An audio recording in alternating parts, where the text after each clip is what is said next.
What's up, everybody? How you doing? Today, let's talk about sidecut radiuses. I think that's one of the least kind of known about aspects of a snowboard specs. I have friends who have worked in snowboard shops, and they literally had no idea what it meant or anything. So that's kind of crazy. But you know, for most people, you really don't need to know anything. For if you're a beginner rider, you probably just want to go with a regular old board, regular old sidecut, and they're all pretty similar on most freestyle boards. But so me. The big high-speed turns that I've been doing more and more of, I've been increasing my sidecut radius each board that I've gotten from Donick, and previous to that, the custom boards that Unity made for me. So basically, sidecut radius, what it is the curvature on the side of your board, and that will dictate when you put our carving, when you put your board on edge, it'll dictate the size of the carved turn that your board will make. So basically, if you got a small radius, you know, any normal boards are probably in the 7 to 8 meter range. You'll make turns like this. And then I went up to, for me, I went up to a 9.8 meter radius, 8.7 meter on my first custom Donick, and then a 9.8 meter radius, so bigger. Once you tilt it on the edge, bigger turns. So at high speeds, those are more smoother turns because of that bigger radius. At slow speeds, you're not going to get as much action out of the board. And then now I've gone up to at the end of last year, I went up to a 12 meter radius, and yeah, I'm going to get a new board from Donick, and so I've been contemplating it. So I switched back to one of my 9.8 meter boards just as a test to make sure, okay, I still want to go bigger yet. And yep, indeed, this is turning too quick for what I like doing now, so I'm going up to a 13 meter radius. And yeah, when you go up to bigger radiuses, you have to kind of actually learn how to return, because your board's going to take a different track.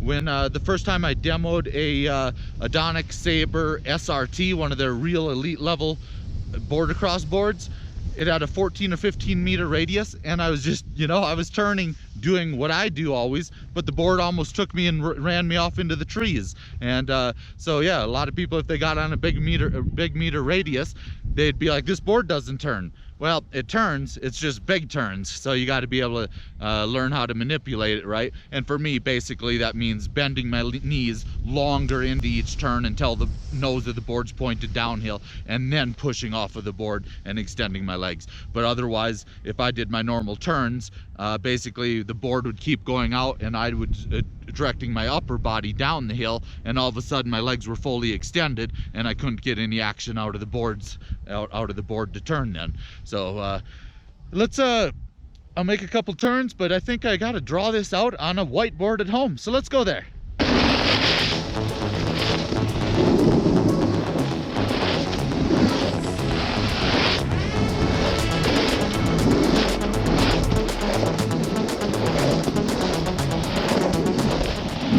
Sidecut radius, what is it? It's this curvature of the board on its sides. So let's draw out the fuller version of this. Here in the United States, we use an antiquated British imperial measuring system, so we'll go inches, because this is all this has. But it's 6 1/4 inches across, so that would be a 3 1/8 inches across. So we can measure that, multiply that by 2.54 to get centimeters. So after a grueling 40 seconds of conversions, we end up with a 7.93 centimeter radius on this. Let's draw another example. Hashtag professional graphics. So here with the same length board, same width board, we just changing the side cut radius of the board to a larger radius, when you tilt the board on edge, it'll make a bigger turn. So I hope that makes some sense in terms of radius of what it does when you tilt the board on edge and actually use the radius for a carve. So pluses and minuses. For quick little turns, a smaller radius is great. Small parks, pretty much all freestyle boards, and I think this is unfortunate, almost all freestyle boards are with a pretty small radius. Large, I think the easiest way to think about this almost is in racing terms. Slalom gates, very tight little gates, they use a smaller radius to be able to manipulate small little turns in between them. And then giant slalom, and if you take downhill, that's the extreme example of skiing, then they use massive radiuses like that basically are almost flat. The super extreme of that is Donick makes some boards for kiteboarders, and they don't want their board to cut on them at all. They want it to track along with the cut, so they literally go with like a 100-meter radius. That's insane, and it wouldn't really work on groomers to turn because the board will just go straight. So a bigger radius, it makes a much bigger, cleaner turn and is faster. But small, it can manipulate a heck of a lot easier. So say a small terrain park that you want to quickly navigate through. Say small trees that you want to quickly navigate through. A small radius is perfect for that. For high-speed turns though, you're not going to get a clean turn. You're not going to get a super clean big turn with a small radius. So anytime you see people doing Euro carves, laid out carves on normal boards, you're going to see the nose and tail of the board kind of chattering and flapping a bunch because they're forcing it into a bigger turn than what the board wants to do. Watch that. You'll see it a lot now that I mentioned it. Whenever I see it, it's like, ooh, it's not a desirable effect of a small radius. And that's mostly what I'm doing now. Higher speed turns, and the large radius is really, really good for that once you learn how to ride it. That said, when I was 15 years old, if you put me on my 12-meter side cut and width that I'm on now, I wouldn't have known how to ride it. So I think that's the beautiful thing with Donick snowboards. You can keep the same length you want, the same width you want, and then go, as your own riding evolves, you can move up in those specs. The first spec change that I recommend is going wider if you want to carve deeper so that you don't boot out. And then once you're like, oh, my turns are too damn quick now, then and only then is the larger radius appropriate for moving to. Now, using my professional graphics, let's use some real life examples of Sidecut Radius in different conditions. Let's start with that were on top of my head. Let's think of powder.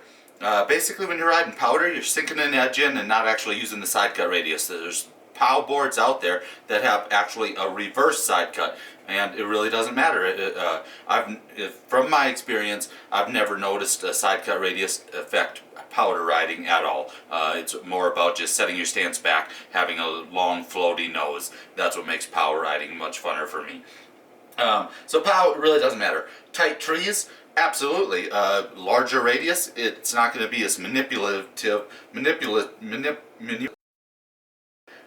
you're not going to be able to manipulate your board through tight trees as easily with a large side cut radius as with a small side cut radius. So tight trees, a smaller side cut radius is absolutely easier to navigate your way through. So hill size. Basically, if you're on small hills, there's almost no reason to have a large side cut radius because you basically are doing way bigger turns, and you're not going to be able to do much on the hills. So when I was riding in Minnesota, I mean, there's no reason to ride a 12-meter side cut unless you're racing in Minnesota on tiny small hills.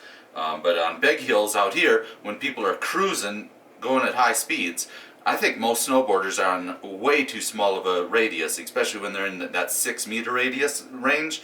It's just such quick turns. So if you're going with any decent speed, you can't even maneuver a 6-meter radius that quickly to make actual clean carved turns.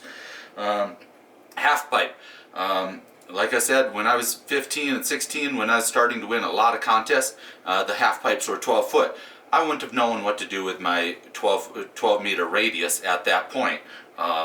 It's something I needed to grow into, but once I was starting to ride 15-foot pipes and 18-foot pipes, and then they moved up to 22-foot pipes, I wish I'd have been on a bigger radius a long time ago. I've actually been riding some pipe this year, and it feels so much better and smoother with a large radius. So it depends again on how much you ride pipe, but for those very top athletes, some of them are on very big radiuses, and it's not really known about. But park. Let's come back to that with Jack Lee and his thoughts on it. But basically, real quickly, Minnesota parks, you got tight features, very compact on small hills, so a small radius to manipulate between features is really good for that. Now come out to Breckenridge's Freeway Park, where the jumps are 60 foot, a small meter radius is not ideal for that at all. And I can definitely I could definitely for sure attest to that too. Even though I rarely jump big features anymore, even on the small features you get a cleaner takeoff, or even on medium features, I suppose. Slope angle. So my perfect example for this is the top of A Basin pre-season, the top of that first lift. It's really flat, and when with even my 9.8 meter radius previous board and 12 meter board, that flat little area is not as fun as it used to be for me, because I can't get any action out of my board to really make it start cutting quick or anything. I don't have enough speed at the top of the run to do much with. So I used to play around with all these fun little butters, and my board was quick and playful. But now with the big board, it was just slightly longer, a lot wider, but that bigger radius, I can't make as much happen on these very flat slopes if I don't already have speed. But on a steeper terrain, then it's really nice because you can dig into that edge and really make a nice arc and get it going up the hill rather than your turn already being done and skidded turns being forced. So my main reason, obviously, I've progressed. My snowboarding's evolved to mostly making turns now. Less half pipe, less park. Buttering, I still do it all the time. I just haven't been taping that. I'll get back to that. But turns. Say if you're on the Colorado mountains, bigger mountains, the Alps in Europe, any bigger mountains, you probably don't want your turns to be this the whole way down. So this is the biggest feature for me with using the larger radius. I can make, much bigger and smoother high-speed turns, and they aren't forced into skidded turns. Because imagine taking the same speed that you use on these turns to this. There's no way to manipulate your board that fast, and if it would just be the squirreliest looking goofy thing. So for me, high speed carving, it's all about the bigger radius. Now let's go back on the mountain and talk with Jack Lee more about park riding with the bigger radius. And he is a very skilled rider, so he's ready for this. Let's go. Cool. Rock and roll.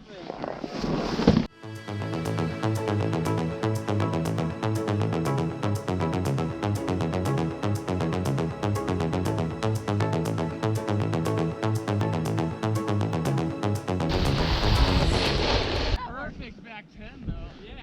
Jack P. Lee on the Knapton, slaughtering it. Alright, I'm here with Jack Lee. He's on the Knapton Twin. Best board I've ever had. That is so cool to hear. He went with a 12 meter side cut, so a big one. And today we actually are talking about Sidecut Radius. So tell us why on you have numerous boards. Tell us for big jumps, and between big jumps, small park, and whatever, why the difference is Sidecut Radius for you. The 12 meter side cut radius is perfect for me because as I'm edging going off these big jumps and edging on the landing, it keeps me pointing in a straight line down the hill. You don't want to land and squirrel out or get on your edge a little bit too early and drift all the way across the jump.